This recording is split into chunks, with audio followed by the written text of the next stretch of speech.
Derek Jeter understands the irony of his feelings through the first quarter of the baseball season. The first-year Marlins CEO and part owner has asked the fan base to trust the rebuilding process, to remain faithful through what should be hard times. Entering Wednesday night's game against the Dodgers, Jeter's Marlins were 15-26. They held the second-worst record in the National League and ranked last across baseball in scoring, home runs, slugging percentage and on-base plus slugging percentage. They had the worst ERA in the NL. During batting practice Wednesday, Jeter was asked how his patience was tested watching the season unfold. "I have no patience," Jeter said.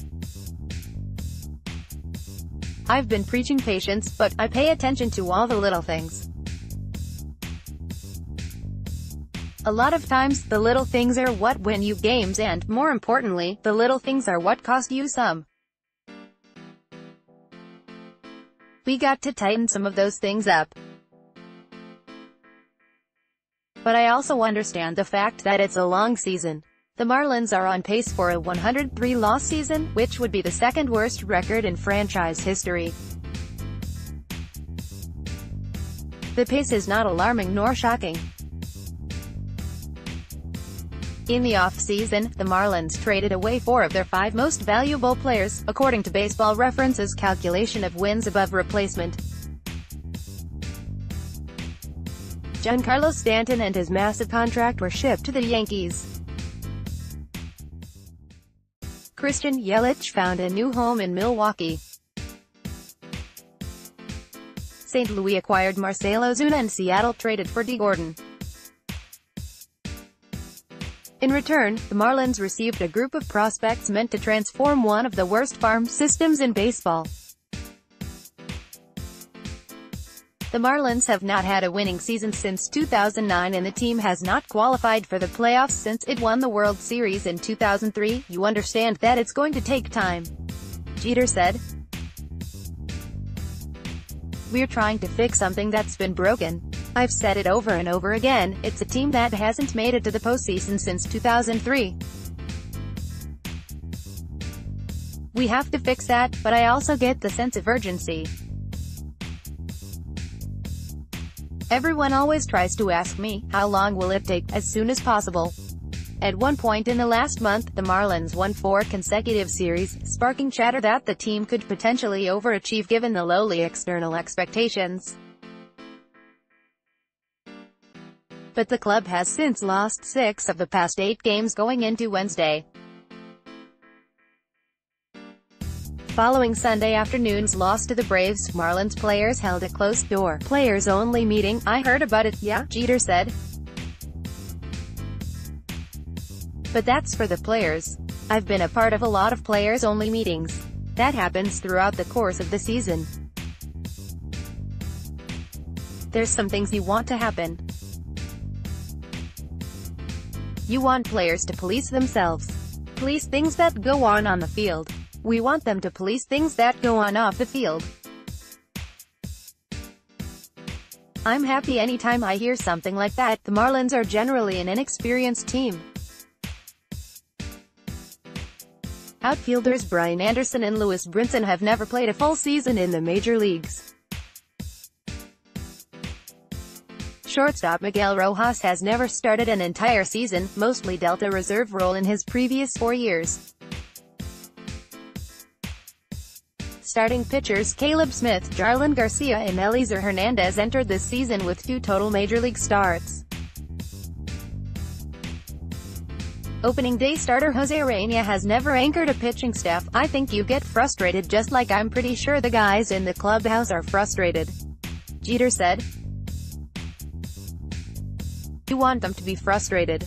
You want the results to be there. At the same time, there's optimism. I like some of the things that I've seen. There's a learning curve, I think, for everyone, especially when you're a young player coming up. There is a lot of optimism." Jeter said he hasn't had a chance to see many of the Marlins' top prospects in the minor leagues. Once next month's draft passes, he'll be able to attend games in Jupiter, Jacksonville and New Orleans. According to MLB.com's prospect rankings, the top 3 prospects in the organization were all acquired this winter. Outfielder Monty Harrison, ranked No. 1 at Double-A Jacksonville, came from Milwaukee in the Yelich deal. Right-hander Sandy Alcantara, number 2, Triple-A New Orleans, came from St. Louis in the Ozuna deal. Right-hander Jorge Guzman, No. 3, High-A Jupiter, came from the Yankees in the Stanton deal. We have the draft coming up, so after the draft is over with, then I'll have the opportunity to go down to some of our minor league affiliates and see some of the guys we get constant, daily reports on their progress, Jeter said. We are happy, we are excited with a lot progress of the guys we brought into the organization, like the Marlins. Like our Miami Marlins Facebook page to keep up with the latest news. Caption: Marlins third baseman Martin Prado said he read that Alex Wood was trying to bunt toward first base and just reacted to make diving catch. Marlins third baseman Martin Prado said he read that Alex Wood was trying to bunt toward first base and just reacted to make diving catch. Caption: Marlins shortstop Miguel Rojas went from his left wrist being badly swollen from being hit by a pitch on Sunday to being back in the lineup for the next game on Tuesday. Marlins shortstop Miguel Rojas went from his left wrist being badly swollen from being hit by a pitch on Sunday to being back in the lineup for the next game on Tuesday. Caption: Marlins manager Don Mattingly explains why he moved Martin Prado into the leadoff spot in the batting order. Marlins manager Don Mattingly explains why he moved Martin Prado into the leadoff spot in the batting order. Caption: Marlins acting manager Tim Wallach, typically the bench coach, talks about replacing Don Mattingly on Thursday night as Mattingly deals with a death in the family. Marlins acting manager Tim Wallach, typically the bench coach, talks about replacing Don Mattingly on Thursday night as Mattingly deals with a death in the family. Caption: Marlins manager Don Mattingly discusses right-hander Jose Arena's 7 innings and the second pickoff in as many nights of a Miami base runner. Marlins manager Don Mattingly discusses right-hander Jose Arena's 7 innings and the second pickoff in as many nights of a Miami base runner. MDE Franks at sun-sentinel.com, on Twitter at @MDFranks.